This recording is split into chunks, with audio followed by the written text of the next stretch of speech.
Podcast Talk. Learn English naturally.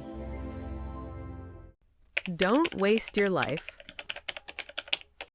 Hello, everyone, and welcome to English Podcast Hub. I'm John. And I'm Daniela. Thanks for joining us for what's going to be a profound and possibly life-changing episode. Today, we're talking about something that affects every single person: how to live a meaningful life and not waste the precious time we have on this earth. This might sound heavy, but it's actually incredibly practical.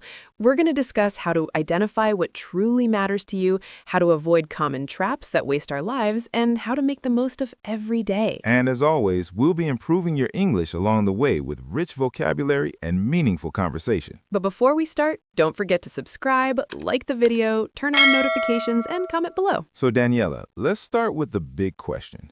What does it mean to waste your life? That's profound. I think wasting your life means spending your limited time on Earth doing things that don't align with your values, that don't bring meaning or fulfillment, that you'll regret when you look back. I agree. It's living on autopilot, going through the motions without intention or purpose. It's getting to the end of your life and realizing you never really lived. There's a powerful quote by Henry David Thoreau. Most men lead lives of quiet desperation and go to the grave with the songs still in them. That's what we're trying to help people avoid. What a haunting image, dying with your songs still inside you, never expressing your unique gifts, never becoming who you were meant to be. So let's talk about the opposite. What does it mean to live a life well lived, a life that's not wasted? I think it means living intentionally, making conscious choices about how you spend your time and energy. It means pursuing what matters to you, not what society or other people expect of you. Living authentically, being true to yourself even when it's difficult or unpopular, following your own path rather than someone else's blueprint for your life. And contributing something, leaving the world a little better than you found it, whether that's through your work, your relationships, your creativity, or your service to others. Now let's discuss why this topic is so important. Why do we need to actively think about not wasting our lives? Because life is short. We all know this intellectually, but we don't really internalize it. We act as if we have unlimited time, as if there's always tomorrow to pursue our dreams or change our habits. But the truth is, life is finite. We have a limited number of days, hours, and moments. Every hour you spend doing something meaningless is an hour you can never get back. That's not meant to be morbid or depressing. It's meant to be motivating. When you truly understand that your time is limited, it becomes precious. You become more intentional about how you use it. This is what philosophers call memento mori. Remember that you will die. It sounds dark, but it's actually liberating. It helps you prioritize what really matters. Let's talk about some of the ways people commonly waste their lives. What are the biggest time wasters and life wasters? First, I'd say living for other people's expectations, pursuing a career your parents wanted, staying in a relationship because you're afraid of disappointing someone, making choices based on what others will think rather than what you actually want. That's huge. So many people spend decades doing what they should do rather than what they want to do. And they wake up at 50 or 60 realizing they've lived someone else's life. Another major one is procrastination and avoiding challenges. People wait for the perfect time to start their business, write their book, travel, learn a skill, but the perfect time never comes. Someday becomes never. I'll do it when I have more money, more time, more confidence.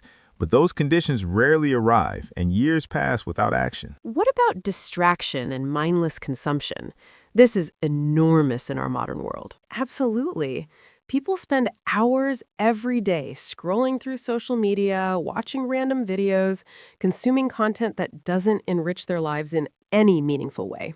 Don't get me wrong, rest and entertainment are important, but there's a difference between intentional relaxation and mindless escape. When you're using social media or TV to avoid dealing with your life, that's when it becomes a problem. And the research is clear. The average person spends multiple hours per day on their phone. Imagine if you redirected even half of that time towards something meaningful. Learning a language, building relationships, creating something, pursuing a passion. Another way people waste life is staying in toxic situations far too long. Toxic jobs, toxic relationships, toxic environments. Can you elaborate on that? Sure.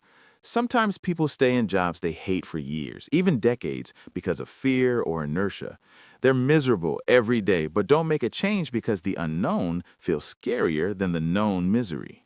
Or they stay in relationships that are unhealthy, unfulfilling, or even abusive because they're afraid of being alone or starting over. And I want to be clear, sometimes you need to endure difficult situations temporarily while you work towards something better. That's different from passively accepting a life that's making you miserable. Right. Strategic patience is different from resignation. If you're in a difficult job, but you're learning skills and saving money to launch your own business, that's purposeful. If you're just complaining but taking no steps to change, that's wasting your life. Let's talk about another major way people waste life: avoiding difficult conversations and unresolved relationships. This is so important. People let years pass without talking to estranged family members, without resolving conflicts, without saying what needs to be said. And then someone dies, and it's too late. You can never have that conversation, never apologize, never reconnect. That's one of the biggest regrets people have at the end of life. Bronnie Ware, a palliative care nurse, wrote a famous book called The Top 5 Regrets of the Dying. What were those regrets? First, I wish I'd had the courage to live a life true to myself, not the life others expected of me. That was the most common regret. That's heartbreaking. People get to the end of their life and realize they never actually lived for themselves. The second was I wish I hadn't worked so hard. Many people, especially men, realized they'd missed their children's youth and their partner's companionship because they were always working. Third was, I wish I'd had the courage to express my feelings. People regretted not being honest about their emotions, keeping everything bottled up. Fourth, I wish I'd stayed in touch with my friends. People let friendships fade and later realized how much those relationships mattered. And fifth, I wish that I had let myself be happier. They realized that happiness is a choice, and they'd spent too much time in old patterns and habits. Notice what's not on that list. No one said, I wish I'd spent more time at the office, or I wish I'd bought a bigger house, or I wish I'd accumulated more possessions.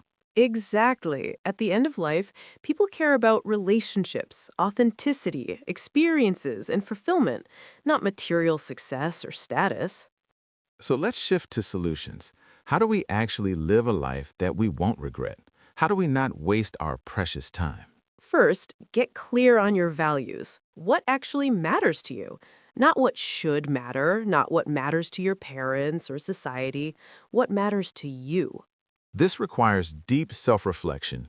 Maybe your values are family, creativity, adventure, service, learning, freedom, spirituality. There are no wrong answers, but you need to identify your own values. And then you need to align your life with those values. If family is your top value, but you're working 80 hours a week and never see your kids, there's a disconnect. Right. Your calendar and your bank statement reveal your real priorities. You can say family is important, but if you're not spending time with them, you're not living that value. So audit your life. Look at how you actually spend your time and money. Does it align with what you claim to value? Another crucial step is defining what success means to you personally, not accepting society's definition. Society says success is money, status, achievement, promotion, recognition. But is that what success means to you? Maybe for you, success is having deep relationships, traveling the world, making art, raising good kids, working for a cause you believe in, having freedom and flexibility. Once you define success on your own terms, you stop living on the hedonic treadmill, always chasing the next promotion, the next purchase, the next achievement, never satisfied. Let's talk about time management and prioritization. How do we make sure we're spending time on what matters? There's a concept called the Eisenhower matrix. It divides tasks into 4 categories: urgent and important, important but not urgent, urgent but not important, and neither urgent nor important.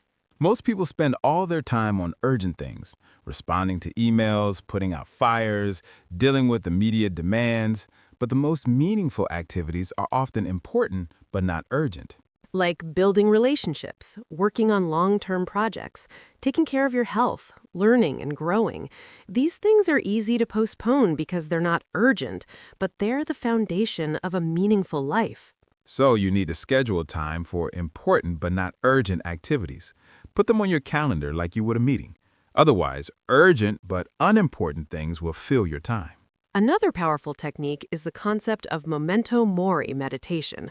Regularly contemplate your mortality, not in a morbid way, but as a way to clarify priorities. Ask yourself, if I died in 5 years, what would I regret not doing? That question cuts through all the noise and reveals what really matters. Or imagine you're 80 years old, looking back on your life. What do you hope to see? What kind of person do you hope to have been? What do you hope to have accomplished? This backward-looking perspective helps you make better decisions today. If your 80-year-old self wouldn't care that you skipped a party to work on your novel, that clarifies your decision. Now let's talk about courage, because living a meaningful life requires tremendous courage. It takes courage to disappoint people, to say no, to choose a path that others don't understand, to risk failure, to be different. Most people waste their lives not because they don't know what they want, but because they're too afraid to pursue it. They're afraid of judgment, afraid of failure, afraid of discomfort, afraid of uncertainty. So they stay in the safe, comfortable, unfulfilling life they know. But here's the thing. Regret is more painful than failure. If you try something and fail, at least you tried. If you never try, you'll always wonder, what if? And often our fears are overblown. We imagine catastrophic consequences that rarely materialize. Even if you fail, you learn something, you grow, you move forward. Let's discuss the role of contribution and service. How does helping others connect to not wasting your life? I think a life lived only for yourself is ultimately hollow. We're social beings. We find meaning through connection and contribution. This doesn't mean you have to cure cancer or solve world hunger. Contribution can be raising children with love and integrity, being a good friend, creating art that moves people, doing your job with excellence and care. It's about leaving things a little better than you found them, being someone who adds value rather than just consuming value. Viktor Frankl, who survived Nazi concentration camps, wrote that humans need meaning more than they need pleasure, and meaning often comes through suffering for something larger than ourselves. That's powerful. Not that we should seek suffering, but that when we're working towards something meaningful, we can endure temporary discomfort. Now let's talk about presence and mindfulness. How does being present connect to not wasting life? If you're always living in the past, ruminating on regrets, or in the future, worrying about what might happen, you're missing the only moment you actually have, which is now. Right. Life is a series of present moments. If you're never fully present, you're sleepwalking through your life. Mindfulness is about paying attention to your actual experience. When you're eating, really taste your food. When you're with someone, really listen. When you're in nature, really notice your surroundings. This transforms ordinary moments into something richer. You don't need to be doing anything special. You just need to be fully present for whatever you're doing. Let's discuss the importance of learning and growth. How does continuous growth prevent wasting your life? When you stop growing, you start dying. Not physically, but spiritually and mentally. We're meant to evolve, learn, develop throughout our entire lives. People who waste their lives often stop learning at 22 when they finish their education. They spend the next 40 years repeating what they already know, never challenging themselves, never expanding. But people who live fully are always learning. New skills, new perspectives, new ways of thinking. They remain curious and open throughout their lives. And growth doesn't just mean professional development. It can be learning to be more patient, more compassionate, more honest, more creative, more courageous. Personal growth is just as important as acquiring new knowledge or skills, maybe more important.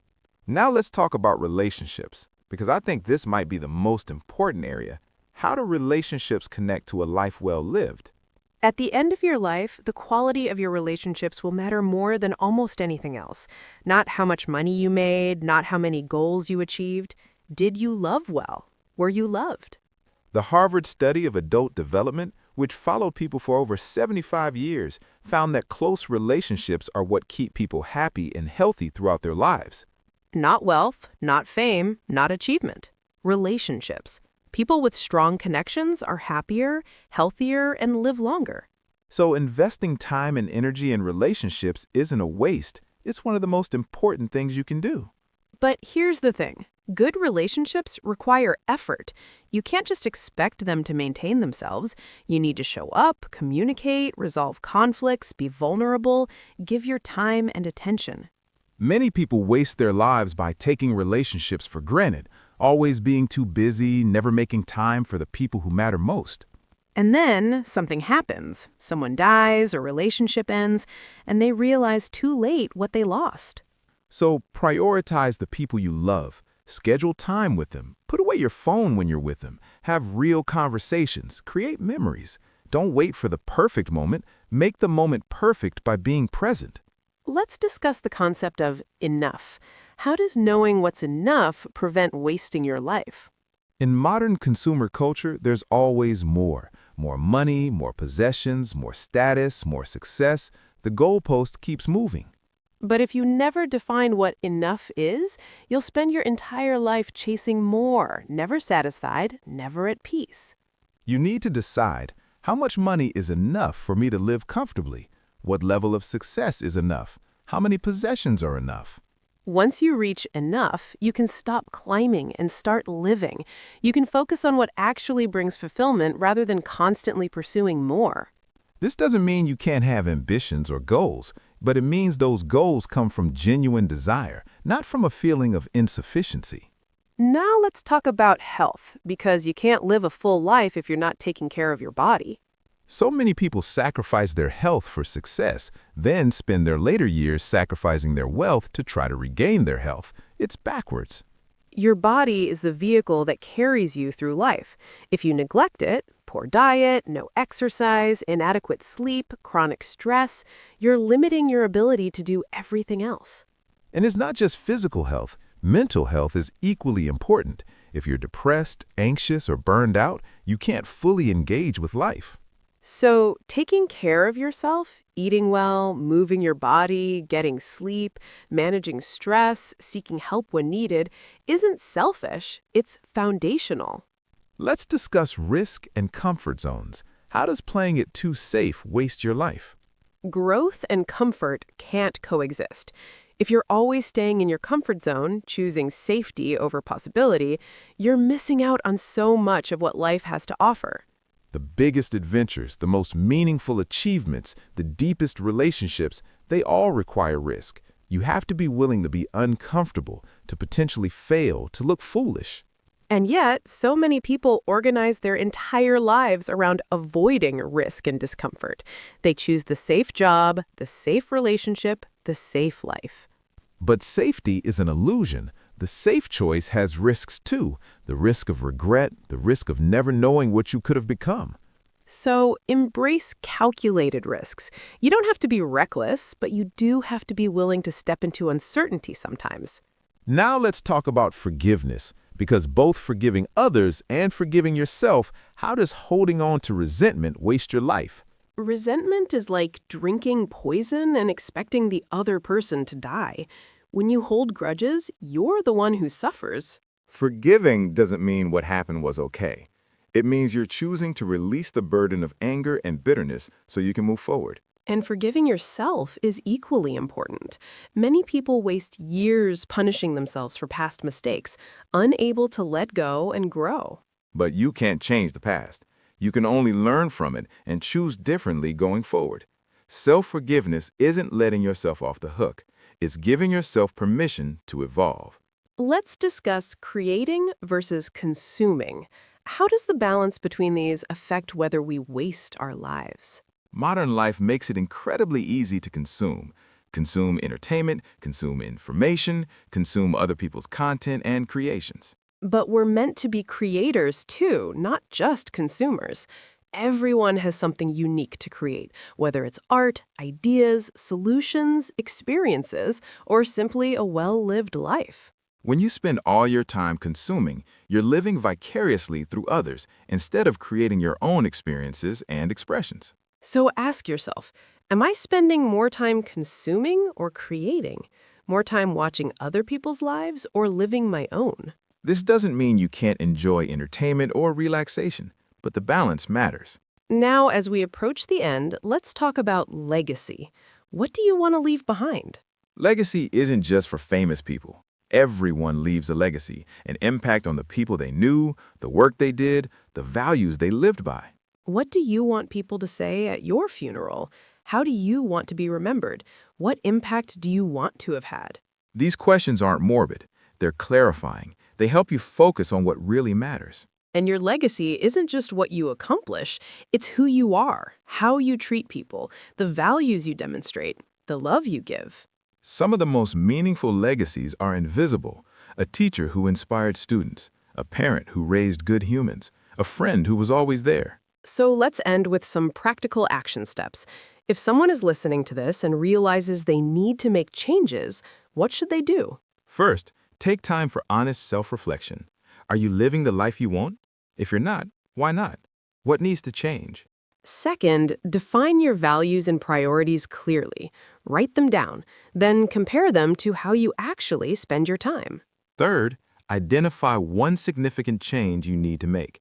Maybe it's leaving a toxic job, having a difficult conversation, starting that project you've been postponing, or investing more in relationships. Fourth, take action. Don't wait for perfect conditions. Start small if you need to, but start. Fifth, build in regular reflection time. Monthly or quarterly, assess whether you're living aligned with your values and make adjustments. Remember, you don't need to change everything overnight, but you do need to start. Even small steps in the right direction are better than staying stuck. And understand that living meaningfully requires ongoing attention. It's not a one-time decision. It's a daily choice of choosing what matters over what's easy. Thank you all so much for joining us for this deep and important conversation. We hope this episode has challenged you to think about your life differently. Remember, your life is finite and precious. Don't waste it on things that don't matter.